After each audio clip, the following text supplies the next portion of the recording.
Hello, this is the first finance section or financial section for Unit 2, and there are quite a few items in the specification objectives that cross over with Unit 1, and the reason is because a lot of the sources of finance that a small business will use are actually the same as what a large business will use. There are a few that are removed from the list, so when we're looking at large businesses in Unit 2, we're not looking at friends and family as a source of finance, but there are some ones as well that we're going to add, such as retained profits, new share issue, and it's more likely that they're going to be able to access mortgages and things like that. So what I'm going to do is I'm going to run through the new ones that I haven't been over before in Unit 1, and then I'll run over some of the ones that I've already run over in Unit 1 so that you don't have to watch that video again. So, retained profit, this is a new concept, and this is only really available to businesses that have been operating for a while, and this is where businesses reinvest the profit that is made rather than paying it to shareholders in the form of dividends. So rather than giving it to the owners as their reward, you reinvest it into the business, and it can be used, it's a good source of money when you're looking to grow or invest into research and development and bringing out new products, or maybe expanding abroad, because it's in a sense it's free finance because there's no interest and you don't have to pay it back. It's your money that you're reinvesting into that business, and there's no loss of control. So when we're comparing this, we can compare it to selling shares, which would be another way of raising a lot of money, but rather than selling shares with retained profit, you're not giving away any ownership or percentage of your business. However, and this is a big however actually, you need to be making profit before you're able to retain it.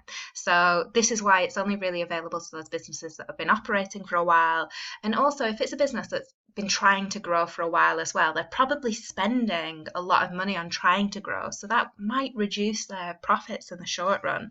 So it depends on the business, and this might be one of those questions where you're looking at profit and loss account and whether they're making very much profit, and if profit has dipped and you're suggesting that they use retained profit, then the examiner is going to think that you've not really looked at that profit and loss account in very much detail, because you're suggesting something that might not be able to supply all the finance that they need. If they, for example, if there's a case study where a business needs to borrow £10 million to do something to do with growth or buying another business or whatever it is, if they've only made £2 million profit, well, they might be able to retain some of that profit. They are going to have to pay tax on it, of course, so it's going to reduce from £2 million downwards, and then they'll be able to invest the rest if they want to,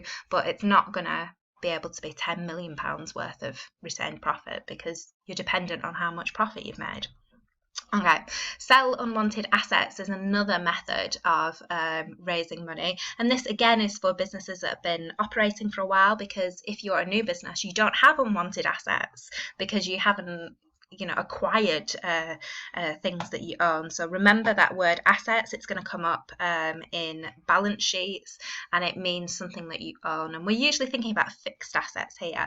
So one method of raising finance is just to sell off things that you don't use anymore, but it might be that you've got something that's valuable that you do use, and you're going to need to continue using. So what you could consider doing is what we call sale and lease back, and this is where you sell an asset such as a building. It doesn't need to be a building, it could be something else, it could be machinery, it could be a vehicle, and then you rent it back. Now what you're doing is you're actually selling it to a special kind of sale and lease back company that do these things. So you sell it to that particular company and then you rent it back from that company. The benefit of this is that you're going to get a really large inflow of finance, especially if you're selling a building, because buildings in the UK tend to be worth quite a lot, and there's no loss of control. Again, I'm thinking of comparing it to selling shares. However, you can only sell off the asset once. Once you've sold it, it's gone. It's not yours anymore. So it's one of those sources of finance that you can do it, but you're not going to be able to do it again for the same asset. So there are quite a few businesses that have done this. I heard, I read a case study a few years ago where Burton, the men's retailer, had sold off a building that they had. I'm not too sure where it was, but it was for millions of pounds. It was in a nice city somewhere, probably in the south, and they'd sold it off for something like, I don't know, 20 million pounds, and that's great. And they rented it back because they were still using the building, so they got this inflow of 20 million pounds, but they can only do that once. And if property prices continue to increase as they have been doing in the UK over the last 10, 20, 30 years, then they might think, maybe we should have waited to sell that asset off. We'd have got more for it now. So you've got to be sure that that's the right time and you're going to get the right price for that asset. And over the long run, it is going to cost you more, because the rent, if you continue renting it, is going to the total accumulated amount that you spent on rent is going to come to more than the amount that you got for the asset. And the reason for that is the business that you're selling this to has to make money as well. So that's how they're going to make money, through buying the asset from you, but having this like long-term contract where you're renting it back.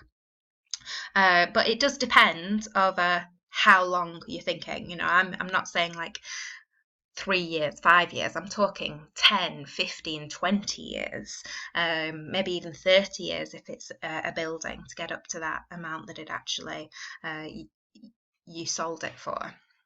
So that can be quite a good source of finance, but it's only available to businesses that have assets in the first place and have valuable assets. So if you're looking at a case study about a business and they don't own a valuable property or a valuable machinery or equipment, then they don't really have something of value to be able to sell or use a sale and leaseback scheme.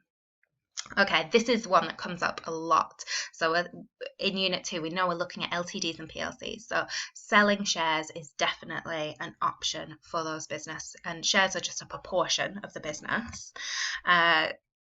Benefit of this is it's not a loan. It doesn't need to be paid back. There's no interest because it isn't a loan.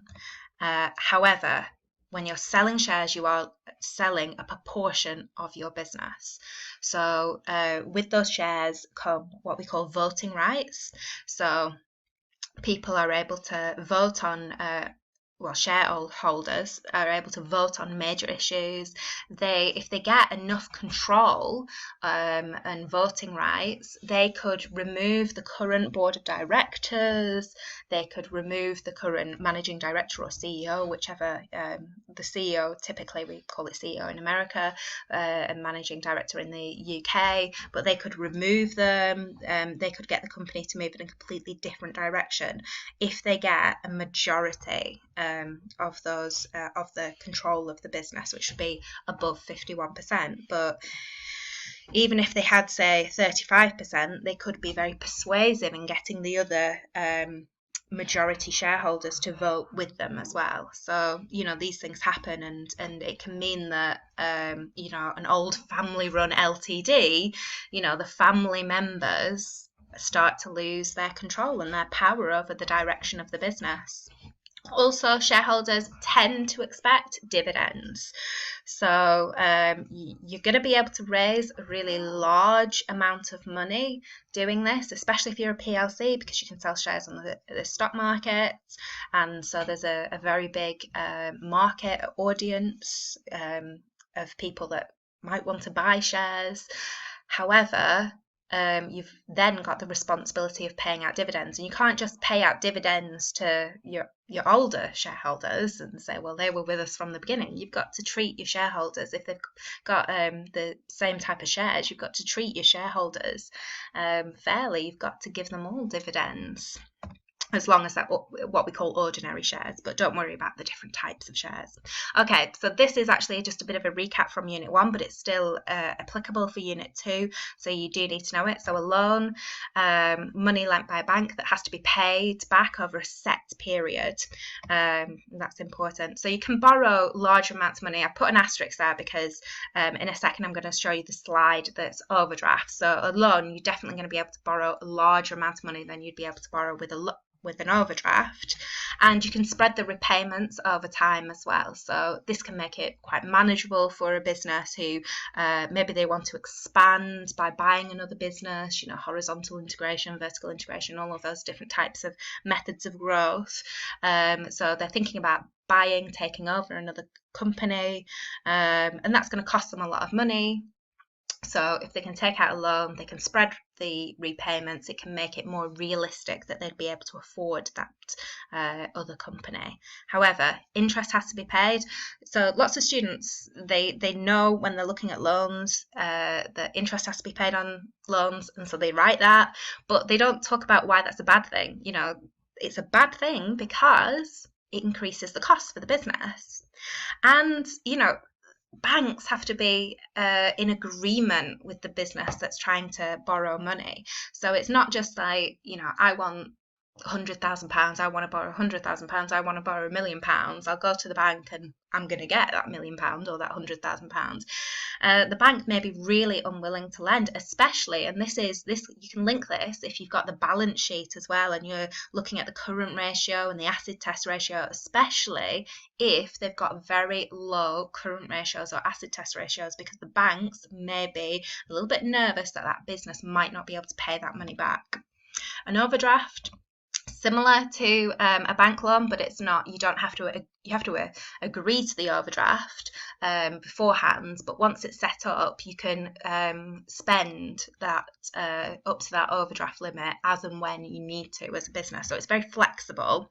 So once it's set up, you don't need permission for when you want to use it, and you only need to use it when required. And the main benefit of this is you're only going to pay interest on the amount of money that you borrow, that you've used, rather than with a loan you have to kind of estimate ahead of time, how much am I going to need to use, and then regardless of whether you use that money or not, in terms of spending it, you're going to have to pay interest on that balance of that loan.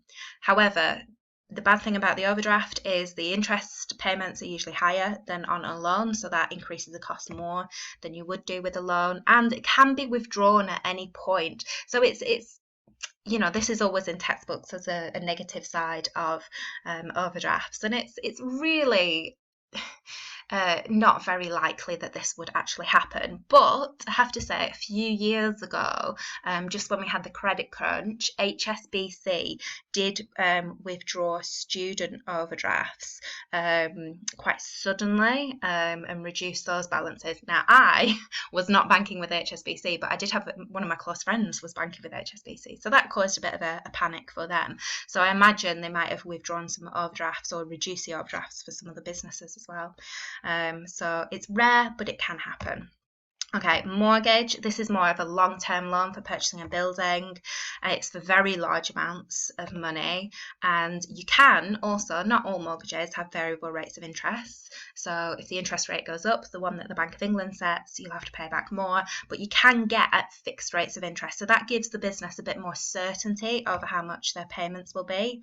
However, if you don't make the repayments, the bank will take the property. So what we call secure it against property. And if you do have a variable interest rate, it's going to be, your repayments might be quite unpredictable as well, because it will vary depending on what the Bank of England set the interest rate as. Trade credit. This is when suppliers allow the business to buy the products that they need now but pay later. So it's really just delaying your cash outflow. Again, it's a form of free finance, and it can help with these short-term cash flow problems. So whereas before on the other side I was looking at mortgage, that's a really long-term method of finance. This one's a really short-term method of finance. However, you can ask your supplier for longer to pay, 30 days, 60 days. They don't actually have to agree to it. They're not in a contract with you where they have to just say, give you as long as you want. And sometimes there are discounts for immediate payment. So if you ask for more trade credit or you have trade credit, you're going to end up paying more. Grants. Usually available for smaller businesses, but there may be some available for some larger businesses, usually to encourage them to take on employees and expand, so that it provides jobs in a local area. So again, free finance, it doesn't have to be paid back. However, very hard to qualify for this, and lots of forms to fill out. If you're a business that's been running for a long time, you're probably not so put off by having to fill in forms.